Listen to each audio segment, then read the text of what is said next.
Hi అండి. నమస్తే. నేను మీ Lakshmi. Welcome back to lucky Lakshmi చేతి వంటలు. ఆఫీస్ వెళ్ళే వాళ్ళకైనా, పిల్లల లంచ్ బాక్స్‌లోకైనా ప్రతిరోజు ఏం చేయాలో అని పెద్ద తలనొప్పిగా ఉంది కదా! అలా అని టేస్ట్ తగ్గకూడదు, హెల్తీగా ఉండాలి. అది కూడా సింపుల్‌గా అయిపోవాలి కదా! అయితే ఈరోజు నేను మీకు చూపించబోయే రెసిపీ వచ్చేసి కొత్తిమీర రైస్‌ని పర్ఫెక్ట్ కొలతలతో ఎలా చేయాలో చూపించబోతున్నాను. ఇది perfect lunch box recipe. Just ఒక రైతా ఉంటే చాలు. ఒక్కసారి ఇలా చేసి పెట్టామంటే బాక్స్ అయినా, ప్లేట్ అయినా ఖాళీ అవ్వాల్సిందే. మరి అస్సలు ఆలస్యం చేయకుండా రెసిపీని చూసేద్దాం పదండి. దీనికోసం ముందుగా అన్నాన్ని వండుకోవాలి. ఒక కుక్కర్ తీసుకొని అందులో ఒక కప్పు దాకా రైస్‌ని తీసుకోండి. నేనైతే ఇక్కడ బాస్మతి రైస్‌ని తీసుకుంటున్నాను. మీరు నార్మల్ రైస్ అయినా తీసుకోవచ్చు. ఇప్పుడు ఇందులో నీళ్లు పోసి 2, 3 సార్లు శుభ్రంగా కడిగి, బియ్యం తీసుకున్న కప్పుతోనే 1 కప్పు దాకా నీళ్ళని తీసుకోండి. మనం తీసుకునే బియ్యాన్ని బట్టి వాటర్‌ని తీసుకోవాల్సుంటుంది. అదే మీరు నార్మల్ రైస్ తీసుకున్నట్టయితే, ఒక కప్పు బియ్యానికి 2 కప్పుల దాకా నీళ్ళని తీసుకోండి. ఇప్పుడు ఇందులో ఒక టీ స్పూన్ నూనె, పావు టీ స్పూన్ అంత ఉప్పు వేసి, ఇప్పుడు కుక్కర్ మీద మూత పెట్టేసి, మీడియం ఫ్లేమ్‌లో ఒక విజిల్, లో ఫ్లేమ్‌లో ఒక విజిల్ రానివ్వండి సరిపోతుంది. చూడండి కుక్కర్‌లో ఉన్న ప్రెషర్ అంతా పోయాక చూపిస్తున్నాను.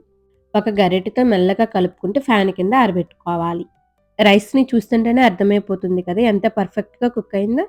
ఈ రైస్ ఆరేలోపు మనం కొత్తిమీర పేస్ట్‌ని రెడీ చేసుకుందాము. దానికోసం ఒక మిక్సీ జార్ తీసుకొని, శుభ్రంగా క్లీన్ చేసుకున్న ఒక కట్ట కొత్తిమీరని తీసుకోండి. నెక్స్ట్ అందులోనే గుప్పెడంత పుదీనా ఆకుల్ని వేసుకోండి, ఫ్లేవర్ బావుంటుంది. అలాగే మీ కారానికి తగ్గట్టు 3, 4 పచ్చిమిర్చిని ఇలా తుంచి వేసుకోండి. అలాగే 1 ఇంచు అల్లం ముక్కని చిన్న ముక్కలుగా కట్ చేసి వేసుకోండి. 4 వెల్లుల్లి రెబ్బలు, పావు టీ స్పూన్ ఉప్పు, అరచెక్క నిమ్మరసాన్ని పిండుకోండి. పేస్ట్ వేసిన తర్వాత నల్లబడకుండా ఉంటుంది. 1, 2 స్పూన్లు నీళ్లను పోసుకొని, ఇలా మెత్తగా ఉండేలా గ్రైండ్ చేసుకొని పక్కనుంచండి. చాలా అంటే చాలా స్మూత్‌గా గ్రైండ్ చేసుకోవాలి.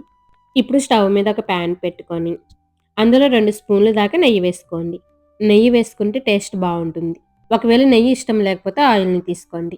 నూనె వేడైన తర్వాత హోల్ స్పైసెస్‌ని వేసుకోండి. చిన్న దాల్చిన చెక్క ముక్క, 3 యాలకులు, 4 లవంగం మొగ్గలు, 1 ఎండుమిరపకాయ. ఇవి కాస్త లైట్‌గా వేగిన తర్వాత, 1 స్పూన్ దాకా తాలింపు గింజలు, అలాగే 2 స్పూన్ల దాకా పల్లీలను వేసి, ఇవి లైట్‌గా గోల్డెన్ కలర్ వచ్చేంత వరకు వేయించుకోవాలి. ఈ తాలింపు కాస్త లైట్‌గా వేగిన తర్వాత 2 స్పూన్లు జీడిపప్పు పలుకులు వేసి, ఇవి కూడా కొంచెం లైట్‌గా గోల్డెన్ కలర్ వచ్చేంత వరకు వేయించుకోవాలి. ఈ తాలింపు ఇలా వేగిన తర్వాత చిన్న ముక్కలుగా కట్ చేసుకున్న పావు కప్పు క్యారెట్ ముక్కల్ని వేసుకోండి. మనం రైస్ తినేటప్పుడు అక్కడక్కడ తగిలి రుచి బావుంటుంది. ఈ ముక్కలు తొందరగా వేగడానికి చిటికెడంత ఉప్పు వేసి, క్యారెట్ ముక్కల్లో ఉన్న పచ్చివాసన పోయేంత వరకు వేయించుకోవాలి. ఇవి కంప్లీట్‌గా మగ్గాల్సిన అవసరం లేదు. క్యారెట్ కాస్త మగ్గిన తర్వాత పావు కప్పు దాకా ఫ్రోజన్ బఠానీని వేస్తున్నాను. మీ దగ్గర ఉంటే వేసుకోండి, లేదంటే స్కిప్ చేయొచ్చు. బఠానీ వేసిన తర్వాత 1 నిమిషం పాటు వేయించి, మనం ముందుగా మిక్సీ వేసి పెట్టుకున్న కొత్తిమీర పేస్ట్‌ని మొత్తం వేసేసుకోవాలి. ఈ పేస్ట్ వేసేసిన తర్వాత మీడియం ఫ్లేమ్‌లో కలుపుకుంటూ మాడిపోకుండా పచ్చి వాసన పోయేంత వరకు వేయించుకోవాలి. సుమారు ఒక 5 నిమిషాల పాటు వేయించుకోవాలి. చూడండి ఒక 5 నిమిషాలకి పేస్ట్‌లో ఉన్న వాటర్ పోయి, ఆయిల్ అనేది పైకి తేలేంత వరకు వేయించండి. చూసారా నెయ్యి ఇలా పైకి తేలుతున్నప్పుడు, మనం ముందుగా వండి పెట్టుకున్న రైస్‌ని మొత్తం వేసేసుకోవాలి. ఇలా అప్పటికప్పుడు ఉడికించిన రైస్‌తోనే కాకుండా, మార్నింగ్ వండుకున్న అన్నంతో కానీ, లేదా నైట్ వండుకున్న అన్నంతో కానీ, ఈ రైస్‌ని చేసుకోవచ్చు. అయితే ఇలాంటి రైస్ చేసుకునేటప్పుడు అన్నం గడ్డలా కాకుండా పొడి పొడిగా చేసుకోవాలి. అన్నం వేసిన తర్వాత మెల్లగా గరిటెతో కలుపుకుంటూ అంతా కలిసే విధంగా బాగా కలపండి.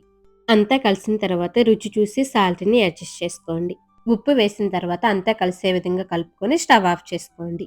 అంతే అండి. సూపర్ అంటే సూపర్ టేస్టీగా ఉండే కొత్తిమీర రైస్ రెడీ అయిపోతుంది. చూస్తుంటేనే నోరూరుతుంది కదా! మీరు కూడా తప్పకుండా ట్రై చేసి ఎలా వచ్చిందో కామెంట్ చేయండి. ఈ వీడియో నచ్చితే లైక్ చేసి మీ ఫ్రెండ్స్‌కి, ఫ్యామిలీ మెంబర్స్‌కి షేర్ చేయండి. మరిన్ని సింపుల్ అండ్ టేస్టీ రెసిపీస్ కోసం మన ఛానల్‌ని సబ్స్క్రైబ్ చేయండి. Thanks for watching.